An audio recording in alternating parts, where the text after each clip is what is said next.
Hi hello friends, welcome to Mouni cine updates. அப்பாடா, ஒரு வழியாக ஒரு பெரிய போராட்டம் ஒரு எண்டுக்கு வந்திருக்குன்னு தான் சொல்லணும். ஸோ நம்ம கயல் சீரியலில் ஆரம்பிக்கும் போது பார்த்திங்கன்னா தேவி ப்ரெக்னென்ட் ட்ராக் கொண்டு வந்தாங்க. ஸோ எப்படி கயல் எழிலோட மேரேஜை கனவுலையே நடத்தி கடைசியாக ஒரு 3 வருஷத்துக்கு அப்புறம் கல்யாணத்தை நடத்தினாங்களோ அதே மாதிரியே. ஆனால் ப்ரெக்னென்ட்டுக்கு இதெல்லாம் ஓவருங்க. எனக்கு தெரிஞ்சு இதுக்கு முன்னாடி பார்த்திங்கன்னா சந்திரலேகாவில் ரொம்ப நாள் ட்ராக் பண்ணாங்க. அதை தொடர்ந்து பாக்கியலட்சுமி சீரியலில் பார்த்திங்கன்னா நம்ம இவங்க இருக்காங்க இல்லையா, ஜெனி, அவங்களோட ப்ரெக்னென்சியை ரொம்ப டிலே பண்ணாங்க. அதையும் தாண்டி ரொம்ப டிலே பண்ணது பார்த்திங்கன்னா நம்ம தேவி ப்ரெக்னென்சி கிட்டத்தட்ட 3 வருஷமாக குழந்தை வயிற்றில் இருக்க மாதிரியே தான் நடிச்சிட்டு இருந்தாங்க. நிறைய ட்ரோல்ஸும் பண்ணியிருந்தாங்க.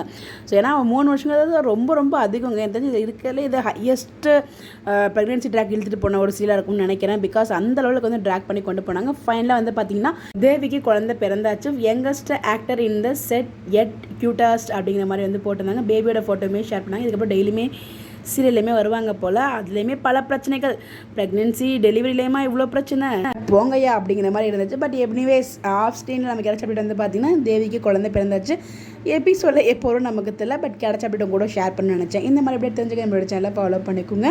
ஸோ இவங்களுக்கு எப்போ குழந்தை பிறக்கும் எல்லாம் வெயிட் பண்ணிட்டு இருந்தீங்களோ மறக்காமல் கமெண்ட்டில் சொல்லுங்கள். Bye bye.